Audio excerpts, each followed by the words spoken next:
सभी को नमस्कार। आज की इस कक्षा में हम अध्ययन करने जा रहे हैं कक्षा 12 के निविदा लेखन का। निविदा लेखन बोर्ड परीक्षा की दृष्टि से अति महत्वपूर्ण है। साथ ही यह प्रतियोगी परीक्षाओं के लिए भी हमारे लिए बहुत उपयोगी है। निविदा लेखन एक कला, प्रामाणिक मार्गदर्शिका, शासकीय आलेखन और विखंडन पुनर्निर्माण पद्धति। तो आइए शुरू करते हैं। देखिए, सर्वप्रथम निविदा क्या है? अवधारणा एवं प्रवाह है। सबसे पहले तो कि हम निविदा को क्यों सीखे, इसकी आवश्यकता क्या है, उस पर चर्चा करेंगे। तीन बिंदुओं के रूप में हम इसके उद्देश्य को समझेंगे। देखिए, आवश्यकता, शासकीय अथवा संस्थागत कार्य एवं सामग्री की मांग, इसके रूप में। दूसरा, सार्वजनिक आमंत्रण, समाचार पत्रों एवं अंतर्जाल के माध्यम से व्यापक घोषणा के लिए। तीसरा, निविदा प्रपत्र व्यक्तियों और प्रतिष्ठानों से कार्य पूर्ण करने का औपचारिक एवं वैधानिक प्रस्ताव है। निविदा की अनिवार्यता और मुख्य उद्देश्य देखिए, ये 4 मुख्य उद्देश्य है इस निविदा के लिए। पहला, पारदर्शिता। पहला स्तंभ जो दिखाया गया है वो है पारदर्शिता का। इसमें शासकीय धन के व्यय में पूर्ण स्पष्टता सुनिश्चित करना। दूसरा इसका उद्देश्य है स्वस्थ प्रतिस्पर्धा, बाजार के सर्वश्रेष्ठ विकल्पों को एक पटल पर लाना। तीसरा देखिए, मुख्य आधार उचित मूल्य, सामग्री अथवा कार्य के लिए न्यूनतम और सर्वाधिक उपयुक्त लागत प्राप्त करना। साथ ही देखिए, चौथा और सबसे महत्वपूर्ण वैधानिक अनुपालना है सरकारी क्रय विक्रय के नियमों का कड़ाई से पालन करना निविदा के अंदर अति आवश्यक है। निविदा प्रक्रिया के मुख्य पक्षकारों की हम यहाँ पर चर्चा कर रहे हैं। देखिए, 2 पक्षकार है। पहला है निविदाकर्ता, जिसे प्राधिकारी भी कहते हैं। वह सरकारी कार्यालय, विभाग या अधिकृत अधिकारी जो कार्य करवाना चाहता है अथवा सामग्री क्रय करना चाहता है, यही पक्ष निविदा का आलेखन करता है। निविदा लिखने वाला पक्ष यह है।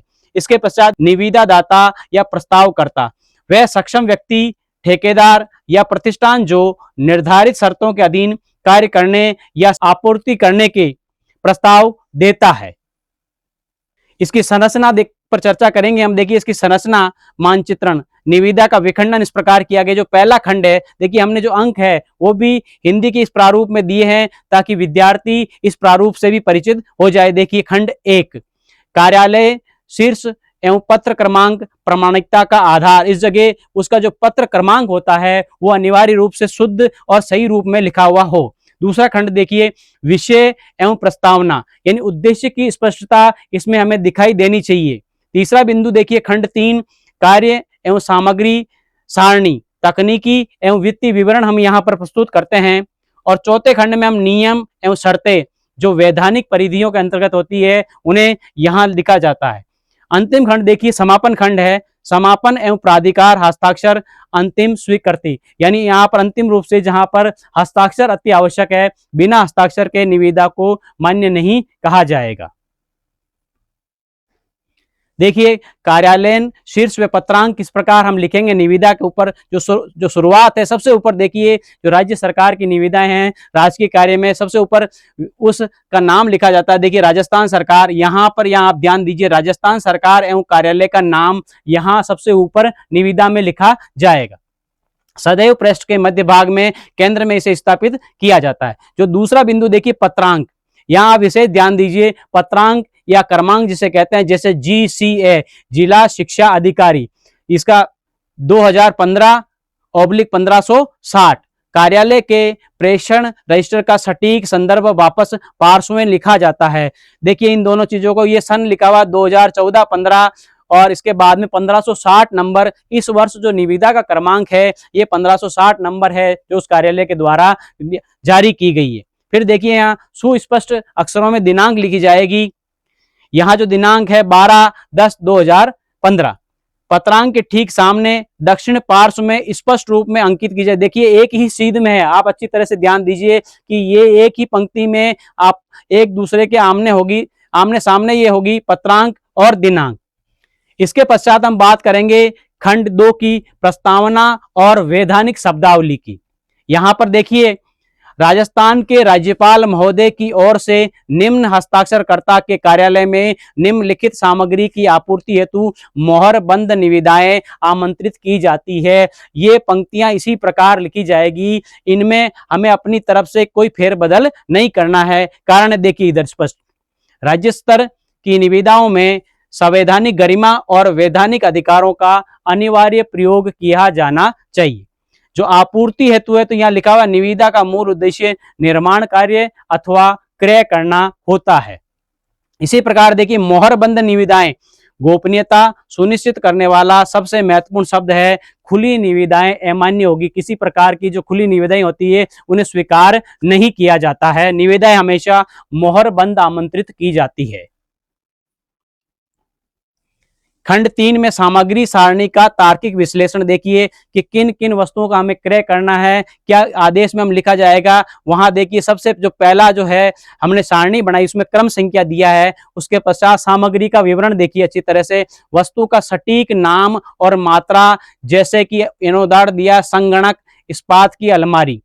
जैसे कंप्यूटर हमें क्रय करना है, कार्यालय के लिए हमें स्टील की अलमारी की आवश्यकता है या कुर्सियों की आवश्यकता है, तो हम इन्हें पंक्तिबद्ध यहां पर लिखेंगे। इसके बाद जो तीसरा कॉलम है अति महत्वपूर्ण देखिए, कार्यालय द्वारा आंकलित संभावित मूल्य। ये निविदा दाता के लिए एक सीमा रेखा तय करता है कि इस सीमा के अंतर्गत उसे सामान की आपूर्ति करनी है। ये मूल्य को उस स्तर पर निर्धारित करता है। देखिए यहाँ लिखा हुआ 2 लाख रुपए। जो कंप्यूटर है उनकी जो अनुमानित राशि है वो 2 लाख रुपए है। स्टील की अलमारी की 1 लाख रुपए है और जो कुर्सियां यहां पर ली जानी है उनकी राशि 1 लाख रुपए। इसके पश्चात अगली पंक्ति आती है धरोहर राशि, वो राशि जो कि निविदा जो प्रस्तुत कर रहा है उसके द्वारा ये कार्यालय में जमा कराई जाती है।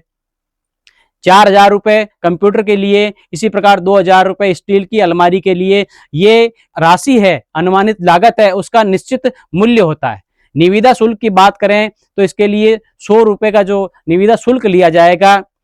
इसी प्रकार जो अंतिम पंक्ति है देखिए, आपूर्ति अवधि की अगर बात करें तो इसमें समय सीमा निर्धारित होती है। निविदा के अंदर स्पष्ट रूप से समय सीमा होती है और वो समय सीमा यहाँ दी हुई है 1 माह की, अर्थात ये सामग्री 1 माह के अंतर्गत निविदा खुलने के पश्चात आपूर्ति करना अनिवार्य है। कार्य पूर्ण होने की अंतिम समय सीमा जैसे 1 माह, इसके उल्लंघन पर दंड का प्रावधान भी होता है, क्योंकि ये समस्त प्रक्रिया राजकीय रूप से होती है। देखिए यहां पर पारिभाषिक शब्दावली की हम बात करेंगे। जो धरोहर राशि जिसे प्रतिभूति भी कहते हैं, ये शब्द उसमें काम में लिया जाता है। अनुमानित लागत का वह निश्चित प्रतिशत, अधिकतर ये जो है राशि है वो 2% होती है, जो निविदा भरते समय जमा कराना अनिवार्य होती है। उद्देश्य क्या है कि गंभीर प्रस्तावकों को रोकना तथा कार्य अधूरा छोड़ने पर आर्थिक दंड सुनिश्चित करना। कार्य पूर्ण होने पर ये राशि लौटा दी जाती है। ये धरोहर राशि जो उसके अमानत के रूप में रखी जाती है और जब कार्य पूरा हो जाता है तो उसे लौटा दी जाती है। और यदि कार्य पूरा नहीं किया जाता है उस स्थिति के अंदर हम क्या करते हैं कि उसकी ये राशि सरकार के द्वारा, उस कार्यालय के द्वारा जब्त की जा सकती है। निविदा शुल्क की हम बात करेंगे। निविदा जो प्रपत्र है, जो फार्म है, उसी की बात करेंगे। दस्तावेज प्राप्त करने का ये एक आधिकारिक मूल्य है, इतनी राशि तो इसको जमा करानी होगी तभी उसे ये फार्म दिया जाएगा। देखिए ये राशि अप्रतिदेय लौटाई नहीं जाती है और सीधे राजकोष में जमा होती है। जितनी भी राशि है, जो फार्म की राशि है, वो जमा होगी सीधे राजकोष के अंदर, ये वापस लौटाई नहीं जाएगी। इसी प्रकार देखिए खंड 4 की बात करेंगे। अनिवार्य नियम और वैधानिक शर्तें। इसके पश्चात जो निविदा करता है नीचे शर्तें देता है, उसमें देखिए बिना कारण बताए किसी भी निविदा को आंशिक या पूर्ण रूप से निरस्त करने का सर्वाधिकार अदा हस्ताक्षरकर्ता, जो कि कार्यालय का प्रमुख होता है, के पास सुरक्षित रहेगा। ये लाइन अनिवार्य रूप से उसमें निविदा में होनी चाहिए। कोई भी सशर्त निविदा, जहां निविदा दाता अपनी स्वयं की शर्त थोपे, यानी कि निविदा दाता की कोई शर्त मान्य नहीं होती है, तत्काल प्रभाव से अमान्य घोषित कर दी जाएगी। उस निविदा को तुरंत रद्द कर दिया जाएगा। निविदा प्रपत्र में किसी भी प्रकार की काटछांट या अपठनीय लेख होने पर प्रस्ताव को रद्द माना जाएगा, उसे रद्द कर दिया जाएगा, उसे निविदा में शामिल नहीं किया जाएगा। और महत्वपूर्ण बिंदु देखिए, किसी भी प्रकार के विवाद की स्थिति में न्यायिक क्षेत्र केवल स्थानीय न्यायालय संबंधित जिला ही मान्य होगा। ये सारे बिंदु उसमें अनिवार्य रूप से निविदा में हमें लिखने होते हैं, ताकि इन बिंदुओं से इसकी जो वैधानिकता है और जो अनिवार्य नियम है ये इसमें शामिल किए जा सके। इसी प्रकार हम बात करेंगे खंड 5 की, जो इसका समापन और प्राधिकार है वो देखिए। इसके भी विशिष्ट नियम होते हैं कि किस जगह हमें हस्ताक्षर करने हैं, पदनाम क्या लिखना है, कार्यालय का नाम क्या होगा, इसके बारे में चर्चा करेंगे। देखिए, अधिकारी का हस्ताक्षर सदैव पृष्ठ के निचले दक्षिणी पार्श्व दाहिनी ओर किया जाएगा। इस तरफ हमेशा हस्ताक्षर किए जाएंगे। हस्ताक्षर के बिना निविदा का कोई वैधानिक मूल्य नहीं, बिना हस्ताक्षर के निविदा को स्वीकार नहीं किया जाएगा। ये पूरे प्रपत्र को प्रामाणिकता प्रदान करती है। जो प्रपत्र है निविदा का वो तभी मान्य होगा कि जब उसमें हस्ताक्षर होंगे, उसके साथ में उसका पदनाम होगा, कार्यालय का नाम होगा, तभी इसे स्वीकार किया जाएगा, अन्यथा ये निविदा अमान्य होगी। इसके पश्चात देखिए आधुनिक स्वरूप जो विद्युतीय निविदा, ई टेंडर की यहाँ हम बात करेंगे। यहाँ पर निविदा के लिए हमने एक शब्द काम में लिया टेंडर, तो उसी की हम बात करें। देखिए कि ई निविदा जो है किस प्रकार से जारी की जाती है। ये देखिए न्यूज़पेपर में या पत्र पत्रिकाओं में इसका लिखा जाता है, इस न्यूज को प्रकाशित किया जाता है ताकि आम जन के पास में ये सूचना पहुंच जाए।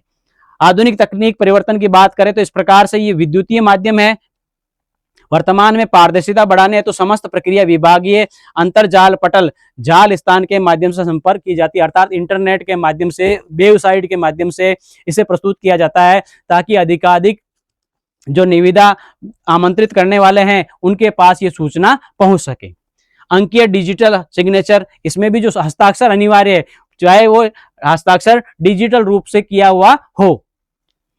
विभागीय अंतरजाल पटल पर प्रस्तावों का सुरक्षित संचयन भी आवश्यक है, उनका स्टोरेज अनिवार्य रूप से किया जाना जरूरी है। समय सीमा समाप्त होते ही पटल स्वतः बंद हो जाएगा। जो पोर्टल है उस पर निविदा तब तक ही प्रदर्शित होगी जब तक कि उसकी अंतिम समय सीमा है। उसके पश्चात अपने आप वो निविदा उस पोर्टल से वहां से लॉक हो जाएगी, उस पर कार्य नहीं किया जा सकेगा।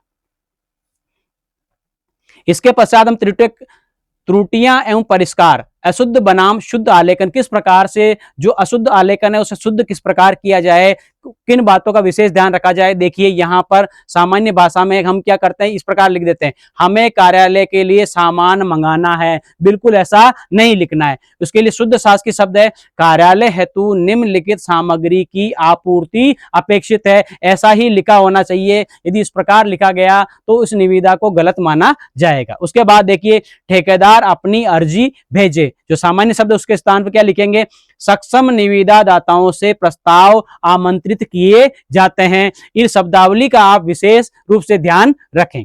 इसके पश्चात देखिए टेंडर कैंसिल करने का हक हमारा है, इस प्रकार की शब्दावली उचित नहीं है। जो उचित शब्दावली वो देखिए, निविदा निरस्त करने का सर्वाधिकार अधो हस्ताक्षरकर्ता के पास सुरक्षित रहेगा। इस प्रकार की शब्दावली हमें निविदा में काम में लेनी है। इसके पश्चात देखिए उत्कृष्ट निविदा प्रारूप के 4 स्तंभ माने गए। प्रमुख रूप से देखिए 4 स्तंभ कौन कौन से हैं। पहला स्तंभ है स्पष्टता, मांगी गई सामग्री की मात्रा, गुणवत्ता और विनिर्देशों में कोई भ्रांति नहीं होनी चाहिए। जितनी मात्रा में हमें सामग्री प्राप्त करनी है, जो उसकी गुणवत्ता है, वो सारे निर्देश बिंदु उसमें अनिवार्य रूप से देखें, उसमें ये लिखा हुआ आवश्यक है।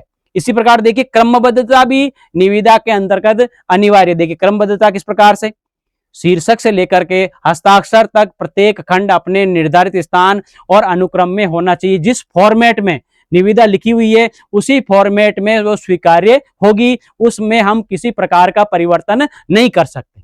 इसके बाद देखिए संक्षिप्तता, अनावश्यक विस्तार से बचे, केवल सारगर्भित और वैधानिक रूप से आवश्यक शब्दों का जो प्रयोग है उन्हें हमें निविदा में काम में लेना है। उसके अलावा अपने मन से किसी प्रकार के शब्द को न तो जोड़ना है और न निविदा में दिए प्रारूप में से कुछ हटाना है। संपूर्णता की बात करें तो वहां पर दिनांक, पत्रांक, समय सीमा और नियम, इनमें से किसी भी एक तत्व का अभाव निविदा को अमान्य कर सकता है। पुनः दोहरा दीजिए, देखिए फिर से ध्यान दीजिए, विशेष रूप से दिनांक लगी हुई अनिवार्य होनी चाहिए, उसका जो पत्र क्रमांक है वो भी अनिवार्य रूप से होना चाहिए, उसकी समय सीमा भी निर्धारित होनी चाहिए और उसके बाद में उसमें नियम भी स्पष्ट रूप से लिखे हुए होने चाहिए। यदि इसमें से किसी भी तत्व की कमी पाई जाती है तो वो निविदा अधो हस्ताक्षरकर्ता के द्वारा अमान्य की जा सकती है। ये देखिए आपके रूप में एक आदर्श रूप में निविदा आपके सामने प्रस्तुत है कि किस प्रकार से निविदा लिखी जाती है, उसका एक प्रोफॉर्मा जो प्रारूप यहाँ पर हम दिया गया है। देखिए सबसे ऊपर राजस्थान सरकार लिखा जाएगा। ये निविदा राजस्थान सरकार की ओर से है, क्योंकि कार्यालय राजस्थान सरकार का, इसलिए ध्यान दीजिए। देखिए कार्यालय जिला शिक्षा अधिकारी माध्यमिक नागौर, ये उस कार्यालय का पता लिखा जाएगा। आप इसके अलावा यदि विद्युत विभाग की निविदा है तो उसमें विद्युत विभाग का कार्यालय आएगा। इसी प्रकार से यदि आप ये जिला शिक्षा अधिकारी की ओर से प्रस्तुत है तो उनका पता आएगा। जिस कार्यालय के द्वारा निविदा आमंत्रित की जाएगी उसी का पता यहाँ लिखा जाएगा। फिर स्पष्ट अक्षरों में देखिए क्रमांक लिखा जाता है, GCA यानी कि जिला शिक्षा अधिकारी और नागौर। फिर उसके बाद 2014-15 लिखा, उस साल का उल्लेख है, उस सत्र का जिस सत्र में ये निविदा आमंत्रित की गई है, और ये इसका जो क्रमांक है वो 1560 नंबर का है। इसी की सीध में देखिए सामने यहां दिनांक लिखी जाती है 12/10/2015, जो दिनांक स्पष्ट रूप से आपको दिख रही है। फिर यहाँ पर निविदा सूचना, उसका नंबर लिखा जाता है कि ये 12वें नंबर की निविदा है, यानी कि जो ये निविदा जारी की गई उस कार्यालय का द्वारा, इससे पहले 11 निविदाएं इस कार्यालय द्वारा जारी की जा चुकी है सत्र 2015-16 में। या देखिए इसमें और यहाँ पर जो क्रमांक है, क्रमांक और निविदा के सूचना में स्पष्ट अंतर समझ लीजिए। जो ऊपर जो दिया हुआ क्रमांक है वो कार्यालय के सभी पत्रों के लिए क्रमांक दिया हुआ है, और जो यहाँ नीचे दिया हुआ है इस प्रकार से देखिए जो वो केवल निविदा की संख्या है। ये दोनों भिन्न हो सकती है। फिर देखिए यहाँ पर जो पंक्ति उसी प्रकार से हमें लिखना है, हमारी तरफ से किसी प्रकार का कोई फेरबदल नहीं करना है। राजस्थान के राज्यपाल महोदय की ओर से निम्न हस्ताक्षरकर्ता के कार्यालय में निम्नलिखित सामग्री की आपूर्ति हेतु मोहरबंद निविदाएं आमंत्रित की जाती है। ये पंक्ति इसी रूप में लिखी जाएगी, इसमें हमें अपने मन से किसी प्रकार का कोई परिवर्तन नहीं करना है। फिर देखिए स्पष्ट रूप से दिनांक है, परपत्र प्राप्ति यानी 14/10/2015 से ये निविदाएं आमंत्रित की जा रही है, शुरू की जा रही है। और देखिए निविदा प्रेषण की अंतिम तिथि, वो अंतिम तिथि यहाँ दी गई है जब तक इस निविदा को जमा कराया जा सकता है। अंतिम तिथि देखिए 25/10/2015 यानी 25 अक्टूबर को शाम को 5 बजे तक इस निविदा को आप जमा करा सकते हैं। यदि उसके पश्चात आप निविदा जमा कराएंगे तो आपकी निविदा अमान्य घोषित हो जाएगी। फिर देखिए निविदा खोलने की तिथि दी हुई है 26/10/2015 यानी 26 अक्टूबर 2015 को प्रातः 11 बजे इन मुहरबंद निविदाओं को खोला जाएगा। यहाँ पर फिर एक बात सुन लीजिए, स्पष्ट रूप से देखिए कि मुहरबंद यानी कि वो निविदाएं खुली हुई नहीं हो, उन्हें मुहरबंद रूप से मुहर लगा करके, सील लगा करके, पैक करके जमा कराया जाएगा। यदि कोई खुली निविदा पाई जाती है तो उसे तत्काल उसी समय निरस्त कर दी जाएगी। आपूर्ति की जाने वाली सामग्री एक सारणी बनाई हुई है, यहाँ पर देखिए क्रम संख्या लिखी हुई है इसमें।